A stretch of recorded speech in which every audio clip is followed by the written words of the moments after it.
രാഷ്ട്രീയ പ്രവർത്തനം നടത്തുന്നത് സംശുദ്ധമായിട്ടായിരിക്കണമെന്നും അതിൽ കാപഠ്യം ഉണ്ടാകരുതെന്നും തിരൂർ നിയോജകമണ്ഡലം LDF സ്ഥാനാർത്ഥി വി അബ്ദുറഹിമാൻ പറഞ്ഞു.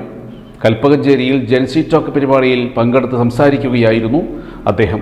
മുമ്പൊക്കെ ആണെങ്കിൽ ഇതെല്ലാം തന്നെ ഒന്നിച്ചു പോകുന്നുണ്ട്. പക്ഷെ പുതിയ കാലത്തിന് അതിന് വ്യത്യാസമുണ്ട്. പഴയ പോലെയല്ല. രാഷ്ട്രീയ ആശയങ്ങളും ആദർശങ്ങളും ഒക്കെ ഉണ്ടെങ്കിൽ കൂടി വളരെ വേഗത്തിൽ സഞ്ചരിക്കേണ്ടതാണ്.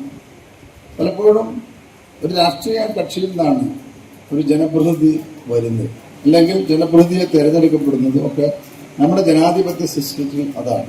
അപ്പം എന്തുകൊണ്ടും ഒരു രാഷ്ട്രീയ പ്രവർത്തനം എന്നുള്ളത് സംശുദ്ധമായുള്ള ഒരു പ്രവർത്തനമായി നമുക്ക് എടുക്കാൻ കഴിയും.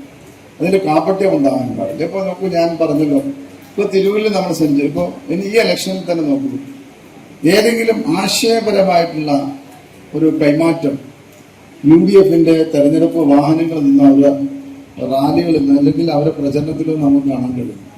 വ്യക്തിപരമായിട്ടുള്ള അധിക്ഷേപവും ആക്ഷേപവുമാണ് അവിടെ നടക്കുന്നത്. രാഷ്ട്രീയപരമായിട്ടുള്ള ആശയ സംഘർഷം ഉണ്ടാവുന്നില്ല.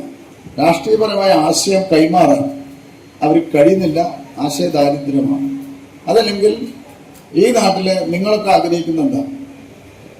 നല്ല റോഡുകൾ വേണം, ട്രാഫിക് ജാം ഉണ്ടാകാൻ പാടില്ല, നല്ല സ്കൂളുകൾ വേണം, നല്ല കോളേജുകൾ വേണം, നല്ല സ്ഥാപനങ്ങൾ ഉണ്ടാവണം, ആശുപത്രികൾ ഉണ്ടാവണം, നല്ല തൊഴിലിടങ്ങൾ ഉണ്ടാവണം, കൂടുതൽ തൊഴിൽ ലഭ്യമാക്കുന്ന ഇടങ്ങൾ നമുക്കുണ്ടാവണം.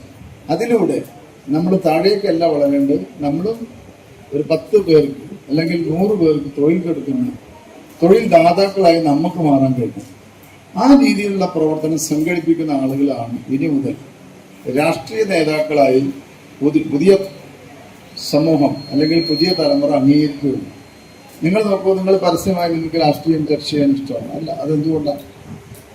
ഒരു പഴഞ്ചൻ രാഷ്ട്രീയത്തിൽ നിന്ന് പുതിയ കാലത്തിനനുസരിച്ചുള്ള രാഷ്ട്രീയ മാറ്റം ആശയങ്ങളിൽ അത് പ്രകടിപ്പിക്കാൻ കഴിയുന്ന ഒരു രാഷ്ട്രീയ നേതാവായി വളരാൻ കഴിയുന്നു.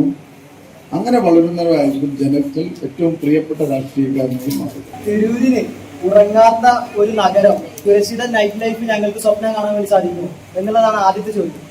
രണ്ടാമത്തെ ചോദ്യം, കായിക രംഗത്ത് ഇനി തിരൂരിന് വരാൻ വേണ്ടി പോകുന്ന പുതിയ മാറ്റങ്ങൾ എന്തൊക്കെയാണെന്നുള്ളത് കൂടെ സാറ് പറഞ്ഞു തന്നാൽ.